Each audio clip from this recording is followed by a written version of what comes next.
Christmas পালন করছেন।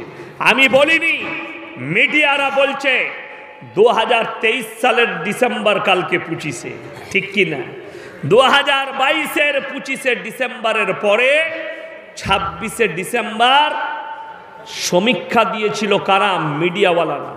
কালকে 25-এ ডিসেম্বর, 26-এ ডিসেম্বর ফেসবুক খুলবেন, পেপার কিনবেন, তাতে পাবেন শুধু কলকাতার বুকে 3.5 লাখ খালি কন্ডম বিক্রি হয়েছে। ধর্ষণ, ব্যভিচার করেছে যুবক যুবতীরা, রাস্তাঘাটে পার্কে কুকুরের মতো জিনা করেছে। আমি ইয়াসিন ওটাই যুবক দিকে সাবধান করতে আসছি।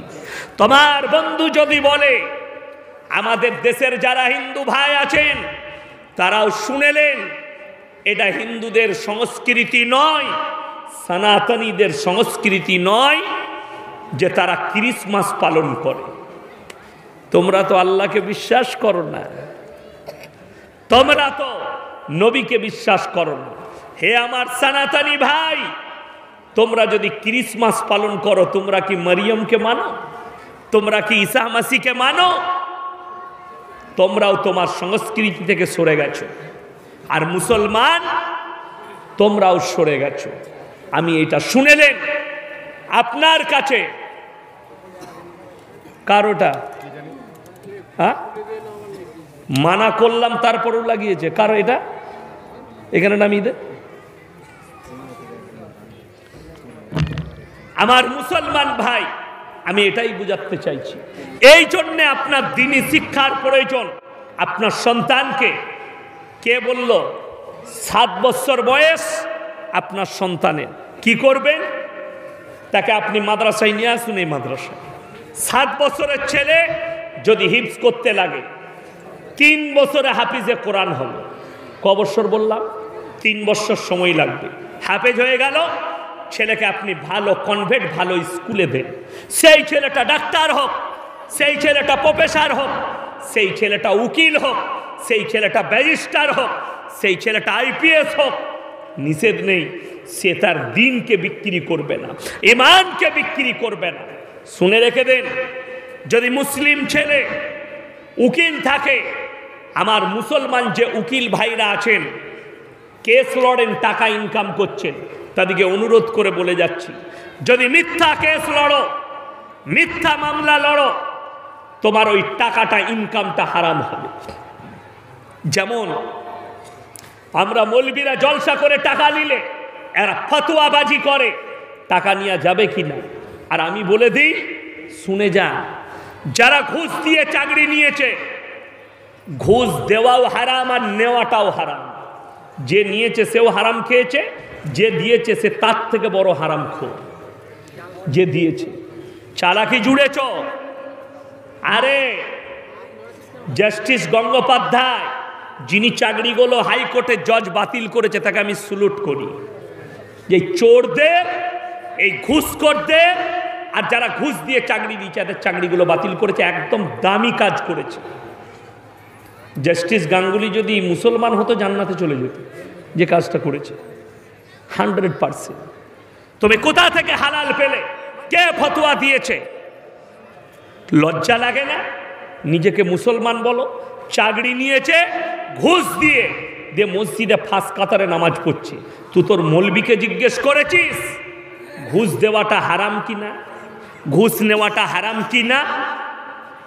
যারা পুলিশের চাকরি করেন, যে বাবুরা, আমার মুসলমান ভাইরা, আমি ইয়াসিন আল্লাহর কসম করে বলে যাচ্ছি, যদি ঘুষ খায় সেই টাকাটা হারাম। তুমি তোমার সন্তানের মুখে হারাম তুলে দিয়েছ। আপনি মুসলমান, খালি এটা বুঝলেন, শুনেলেন, দোয়া কবুলিয়াতের জন্যে আপনি চাইছেন দোয়া, নামাজ পড়ে আপনাকে আল্লাহকে বললেন, আল্লাহ গো তুমি আমার ব্যবসায় বরকত দাও, দোয়া আপনার কবুল হলো না। কেন হয়নি? আপনাকে আগে শর্ত হচ্ছে হালাল খাবার। ইসলামী শরীয়তে দোয়া কবুলিয়াতের জন্যে হালাল খাবার খেতে হবে। আপনি যদি কালিয়াচকে যান, কিংবা হাই রোডে মালদায় যান, হরিশ্চন্দ্রপুর বাজারে যান, যদি কোনো হোটেলে রেস্টুরেন্টে খেতে যান, কি জিজ্ঞেস করবেন? দাদা মুরগিটা জবাই না কাটা? করবেন না? করবেন না? এ করতে হবে না, হবে না? করতে হবে। কলকাতায় যান, বোম্বে যান, দিল্লিতে যান, দাদা মুরগিটা জবাই না কাটা, এটা আপনাকে জিজ্ঞেস করতে হবে। তো আরে আমি মুসলিমদের হোটেল, মালিক বসে আছে টুপি লাগিয়ে বোম্বেতে, শালিমার হোটেল, সেইখানে খাসির টেংরি কাবাব দিয়েছিল। আমি তাদেরকেও জিজ্ঞেস করেছি, ভাইয়া ইয়ে জব है ना? बोले भाई ये तो मुसलमान का होटल है। আমি হাসলাম একটু, বলো নেই मैं पूछ रहा था, पूछना हमारे लिए जरूरी है। আমাদের জন্য হালাল মাল খাওয়া দোয়া কবুলিয়াতের জন্য শর্ত, ইমান মজবুত করার জন্য। আপনি মুরগিটা বুঝলেন যে মৌলী সাহেব বলেছে জবাই করা মুরগি খাবি, এটা বুঝলেন। একটা মুসলিমদের ছেলে লরি চালায়, লরি চালাতে চালাতে হোটেলে দাঁড়িয়েছে, ঢুকেই বলছে, মুসলমানদের অবস্থাটা বলছে, ভাই এক বোতল মদ দে তো রে, মদ খেয়ে দিলে মাল। তারপরে বলছে মুরগি কষা আর রুটি নিয়ে আয় তো, মদ খাওয়ার পরে রুটি খাবে হজরত, রুটি আর মুরগির মাংস এনেছে। তখন বলছে মুরগিটা জবাই করা, আমরা মার হারাম করকে জুতো করে। প্রথমে মদ খেয়েছে, তার আর জিজ্ঞেস করার দরকার আছে? কথা বলে, তুই তো প্রথমেই হারাম চালিয়েছিস, আর জিজ্ঞেস করে লাভ কি আছে? প্রথমে মদ চালালে আর জবাই দেখে লাভ নাই, তো সব মালটাই চলবে। তো তুই মদ খেয়েছিস, হারাম খেয়েছিস, এইটা মুসলমান দিকে বুঝতে হবে। আপনি সকালবেলায় উঠে শুনে গেলেন ইয়াসিন ভাইয়ের বয়ান যে ভাই জবাই করা মাংস খেতে হবে। আপনি বাজারে চলে গেলেন সকালে, ইয়াসিন ভাই বলেছে জবাই করা মাংস, মুরগিটা জবাই আছে 1 কিলো দে তো, লিখছেন জবাই করা মাংস, টাকাটা সুদের, সেই একই মাল দাঁড়িয়ে গেল। কথাটা বুঝতে পারেননি? টাকাটা কি সুদে, একই জিনিস দাঁড়িয়ে গেল। ওই একই টাকাটা সুদ হওয়ার কারণে খাবারটা হারাম।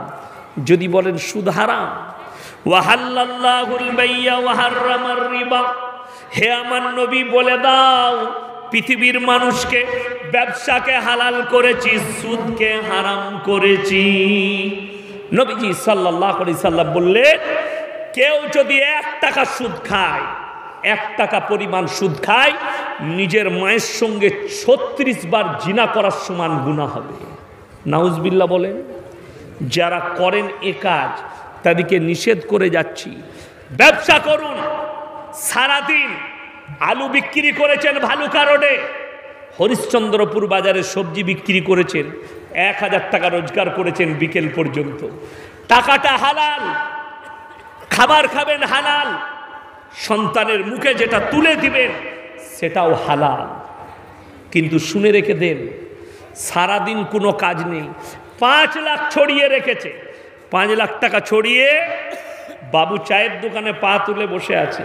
সকাল হলে 10,000 টাকা পকেটে সুদের আসে, দিয়ে খাসির মাংস কিনেছে, দেশি মুরগি কিনেছে, ইলিশ মাছ কিনেছে।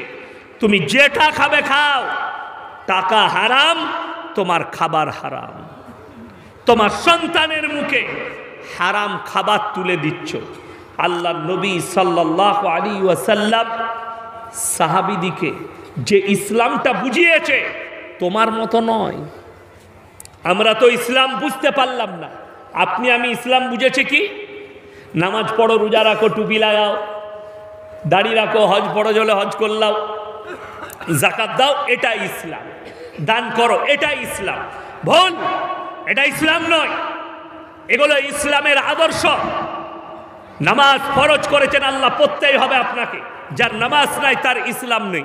রোজা আল্লাহ ফরজ করেছে, হার হালতে আপনাকে রোজা রাখতে হবে। যাকাত ফরজ করেছে, যার যাকাত ফরজ হয়ে যাবে তাকে যাকাত দিতে হবে। এটা আল্লাহ সব বিধান দিয়েছে। কিন্তু ইসলাম হচ্ছে পরিপূর্ণ একটা জীবন ব্যবস্থার নাম ইসলাম। আপনার মাথা থেকে পা পর্যন্ত প্রত্যেকটা কাজ রসুল সাল্লাল্লাহু আলাইহি সাল্লামের আদর্শ মোতাবিক হতে হবে।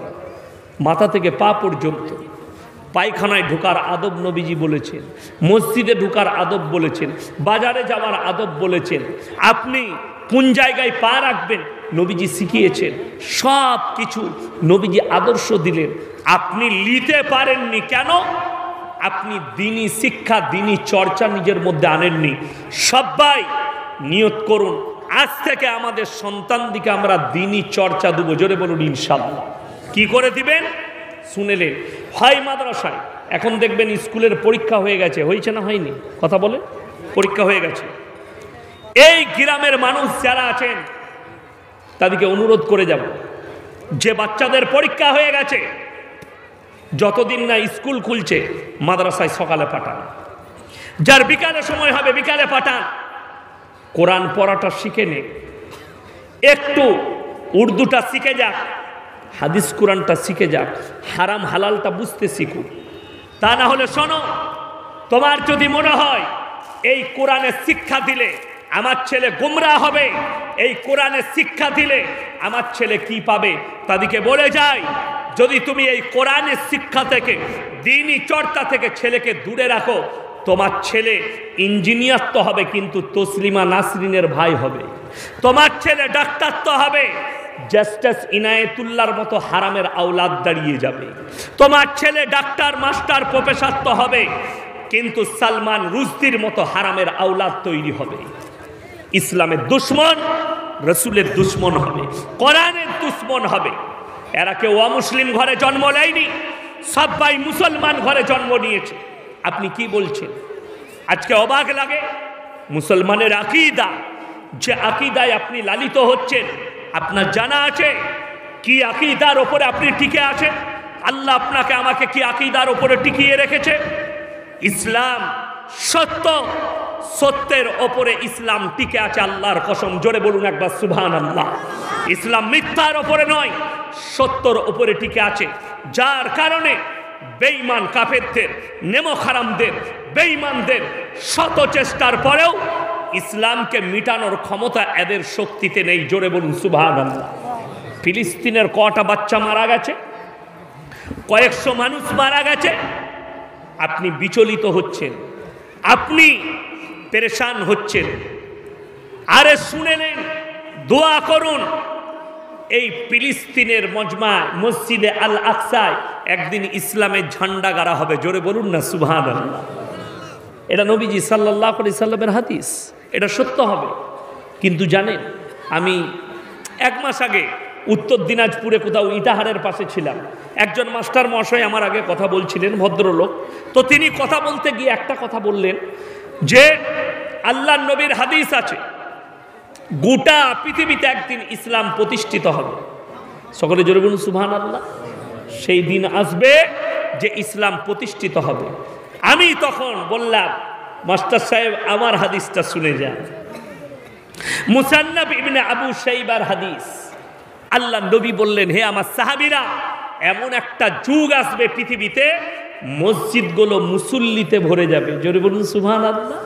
কিন্তু নবীজি বললেন, সেই মুসল্লিরা কারা? শোনো, কেমন মুক্তাদি, কেমন মুসল্লি হবে? তারা সুদ খাবে আর বড় বড় অট্টালিকা বাড়ি বানাবে, বড় বড় শপিং মল করবে। সেই যুগে ইমানদার খুঁজে পাওয়া মুশকিল হয়ে যাবে। মুসান্নাফ ইবনে আবু শাইবার হাদিস, নবীজি বর্ণনা করলেন সাহাবীদের সামনে, আমার মুসলমান ভাই, আপনি বিপদে পড়বেন কিয়ামতের দিনে যদি এই দিনের ওপরে প্রতিষ্ঠিত না হতে পারেন। বেঈমান কাফেররা শত চেষ্টার পরেও তারা লাভবান হতে পারেনি। মুসা নবীকে ফিরাউন চেয়েছিল মিটিয়ে দেব, মিটাতে পারেনি। মুসা নবীকে মিটাতে গিয়ে ফিরাউন নিজে মিটে গেছে। নমরুদ চেয়েছিল ইব্রাহিম নবীকে জ্বালিয়ে দেব, একটা পশম জ্বালাতে পারেনি, নমরুদ নিজে মিটে গেছে। আজকে একটা দুটো নেতা, ভারতের একজনকে দেখলাম, সে বলছে হামারা লক্ষ্য হ্যায় मदरसा को मिटा देना, हिंदुस्तान से मदरसा मिट जाएगी, কোরআন কে তালিম মিট যায়গি। আমি আল্লাহর কসম করে বলছি, তোমাদিকে চ্যালেঞ্জ দিয়ে বলছি, যারা বলছেন কোরআনকে মিটিয়ে দেবো, ইসলামের দ্বীনি শিক্ষাকে মিটিয়ে দেবো, আমার আল্লাহ কোরআনে ওয়াদা করেছেন, ফালান তাজিদ আলি সুন্নাতিল্লাহি তাবদীলা, কিয়ামত পর্যন্ত আমার বিধানের একটা জের জবরকে মিটাবার ক্ষমতা পৃথিবীর কোনো শক্তির নাই। জোরে বলুন সুবহানাল্লাহ। তোমাদের 14 পুরুষ জন্ম নিলেও পারবে না। নবীজি সাল্লাল্লাহু আলাইহি সাল্লাম শুনেলেন, যারা বলছেন মাদ্রাসা কো মিটা দেंगे जो कह रहे हो, जो लोग के जुबान से आग उगल रहा है वो लोग कान खुल के सुन लो। हमारे रसूल सकले बोलून सल्लल्लाहु अलैहि साल्लाम मस्जिदे काबाय काबा घरेर भेतरे কোরআন পড়ছে, বেঈমান কাফেররা বাইরে তবলিগ শুরু করেছে। কিসের তবলিগ? আল্লাহ আয়াত পাঠালেন নবীজির কাছে, হে নবী শোনো বেঈমান কাফেররা কি তবলিগ করছে। ওয়াকালাল্লাযীনা কাফারু লা তাসমাউ লিহাযাল কুরআন ওয়ালগাউ ফীহি লাআল্লাকুম তাগলিবুন। হে নবী বেঈমান কাফেররা বাইরে তবলিগ করছে, নবী যে কোরআন আবৃত্তি করে সে কোরআন শ্রবণ করো না, হাততালি মারবে আর কানেতে আঙ্গুল দেবে। এই তবলিগ বেঈমান কাফেররা বাইরে করছে। আল্লাহর কসম তারপরও ইসলামকে রুখতে পারেনি, গোটা পৃথিবীতে ছড়িয়েছে। জোরে বলুন সুবহানাল্লাহ। নবীজি আখলাক চরিত্র দেখিয়েছেন, ব্যবহার দেখিয়েছেন, ইসলাম প্রচার হয়েছে। যারা চাইছে তাদের দিকে ধ্যান দিবেন না, অনুরোধ করে বলছি। খালি দোয়া করবেন, নামাজ পড়ে আল্লাহ ইমানের ওপরে টিকিয়ে দাও। আজকে মুসলমানের বিশ্বাস এটাই নেই যে আমি যদি দিনের ওপরে থাকি আল্লাহ আমাকে প্রতিষ্ঠিত করবে চারিদিক দিয়ে। আপনারা বলুন আমাদের সমাজে সব থেকে বেতন কম কার? কথা বলে না? মৌলবীদের, ইমামদের। সব থেকে ভালো খাবারটা কার? কথা বলেন না? ডেলিগেটে আপনাদেরকে কি খাইয়েছে? গরুর মাংস আর ভাত। আর আমাদের লেগে কি কি মুরগি আছে ওটা আর বলবো না। কি বুঝলেন? কাদের লেগে? মৌলবীদের লেগে রাখা আছে দেশি আর মাছ আর গোশত আর পোলট্রি। তোরা ডেলিগেটে গোশ ভাত খা, আমরা যেটা বলবো সেটাই রেডি। এটা হচ্ছে আল্লাহর কৃপা। হাদিস শুনেলেন, যারা দিনের ওপরে প্রতিষ্ঠিত থাকবে, আল্লাহর রাস্তায় থাকবে, আল্লাহ মৃত্যুকাল পর্যন্ত ইজ্জতের রুজি দান করবেন। মৌলবীর বেতন ৫,০০০, তাকে লটারির টিকিট কাটতে হয়নি। আপনি প্রত্যেক দিন ২,০০০ ইনকাম করেন, মাসে ৫০,০০০ টাকা রোজগার, হারামখোর বরকতের লেগে লটারি কাটতে যাচ্ছে। ঠিক বললাম না ভুল বললাম? আপনি নিজেকে মুমিন বলেন? লটারির টিকিট হারাম। তার কারণ হচ্ছে ভাগ্যের মালিক সকলে বলুন কে? আল্লাহ।